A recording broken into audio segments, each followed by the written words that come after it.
Looking at a map of London's West End, you'll notice a street that links the shopping district of Oxford Street to the green lushness of Regent's Park. It's home to the world's first underground railway station, which holds its name and is still in service today. It's home to the fictitious address of Sherlock Holmes, as well as the entrance to the aforementioned Regent's Park. But if you pay close attention to Baker Street today, you'll tend to notice a phenomenon that is prevalent in most British high streets. A trend that garners a lot of political and media attention and is based around legal loopholes and illegal working.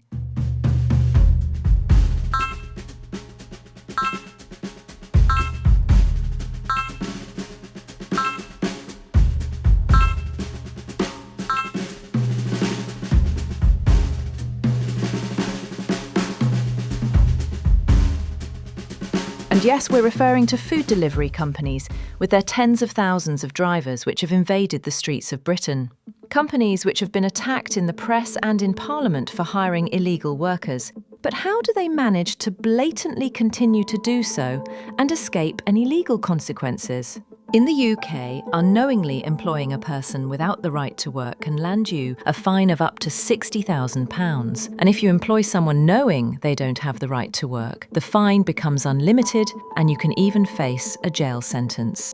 However, as this Deliveroo service agreement shows, these drivers are classified as self-employed and not workers, meaning that you are neither an employee of Deliveroo nor a worker within the meaning of any employment rights legislation. And what's even more shocking is that their agreement allows for the driver to appoint any substitute to complete the work on their behalf.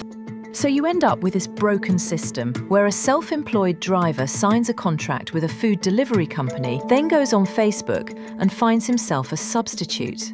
This becomes a problem in the case where the substitute manages to fraudulently onboard themselves by circumventing the platform's right-to-work check. Now, if the person gets caught for illegal working, these companies will then immediately distance themselves by stating that he's not an employee of theirs and are therefore shielded from any fine or prosecution. The situation got so bad that the Home Office in 2023 issued a staunch warning to these companies about their right-to-work checks.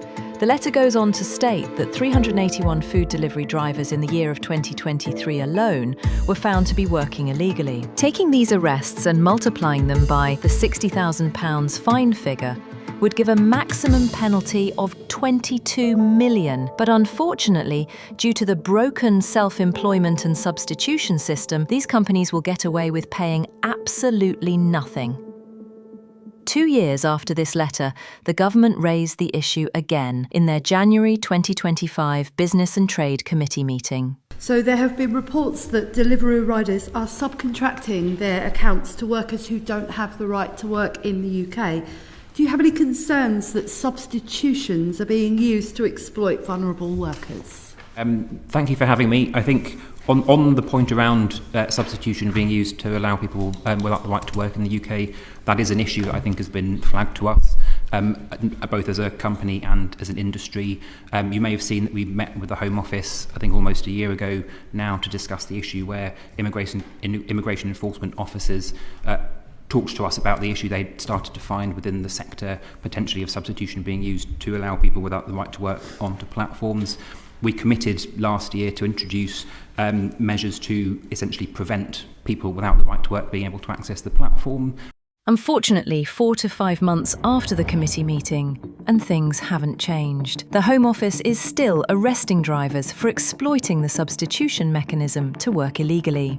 Facebook is also rife with public groups where people openly sell and rent their accounts to the highest bidder.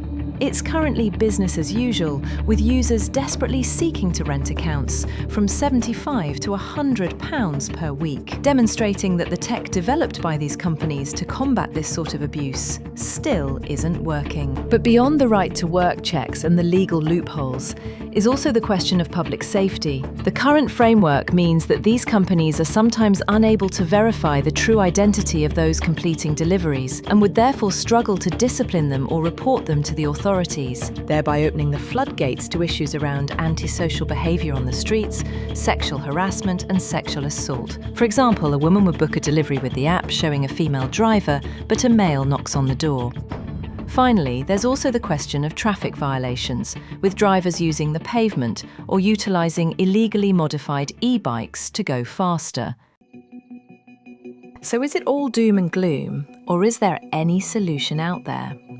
A first and obvious solution would be to fine these companies for each self-employed driver or substitute caught without the appropriate right-to-work documents, which at the end of the day puts these companies on the same level playing field as any other industry, most of which would face crippling fines if found to be reliant on right-to-work evasion at the industrial scale that these food delivery companies do. A second fix one can also explore in addition to the first one is a blanket ban on account substitution, a policy that Deliveroo, one of the UK's largest food delivery company, was indeed forced to implement in Hong Kong following pressures from the government. The Immigration Department has arrested 11 people over the past 3 days in its crackdown on illegal food delivery workers. Helen Chan reports.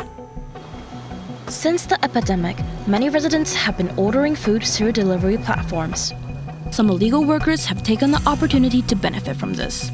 In their 3-day crackdown on illegal delivery workers, the Immigration Department arrested 8 men.